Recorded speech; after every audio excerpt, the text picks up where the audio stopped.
बिस्मिल्लाहिर्रहमानिर्रहीम। अस्सलाम वालेकुम दोस्तों, कैसे आप सब लोग, उम्मीद है खैरियत से होंगे। सऊदी न्यूज़ के साथ हाजिर हुआ हूँ। बहुत बड़ी खुशखबरी आपके लिए लेके आया हूँ, क्योंकि बहुत बड़ा ऐलान कर दिया गया है सऊदी हुकूमत की जानिब से, और फ्लैट्स खोलने के हवाले से बहुत बड़ा ऐलान कर दिया गया है, क्योंकि शाही फरमा आ चुका है और बिलाल अकबर का भी ट्वीट आ चुका है। उसके बारे में भी आपके साथ कुछ अहम बातें शेयर करने वाला हूँ, तो मुकम्मल मालूमात और डिटेल आपको इसी वीडियो में मिल जाएगी। तो मेरे नए आने वाले मेहमानों से गुजारिश है कि इस चैनल को सब्सक्राइब करने के साथ बेल आइकन की घंटी को भी दबाएं, ताकि हमारी लेटेस्ट वीडियो का नोटिफिकेशन आपकी स्क्रीन तक पहुंच सके।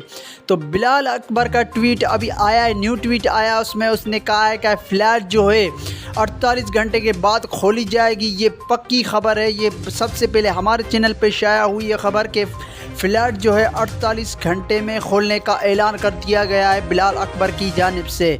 तो ये बहुत बड़ा ऐलान कर दिया गया है। उस पर सऊदी अरब का भी बहुत बड़ा ऐलान आ चुका है कि फ़्लैट जो है वो जल्द खोल दी जाएगी, और 48 घंटे में फ़्लैट्स 48 घंटे के अंदर अंदर फ़्लैट जो है वो बहाल होने का ऐलान कर दिया गया है। तो ये बहुत बड़ी खुशखबरी है उन मेरे पाकिस्तानी भाइयों के लिए जो पाकिस्तान में बैठे थे, काफ़ी अरसे के से बैठे थे, फ़्लैट्स खुलने का इंतज़ार कर रहे थे। तो उनके लिए ये बहुत बड़ी खुशखबरी है। तो मुझे इजाज़त दीजिए, मैं मिलूँगा आपको एक नई वीडियो में, तब तक के लिए खुदा हाफिज़।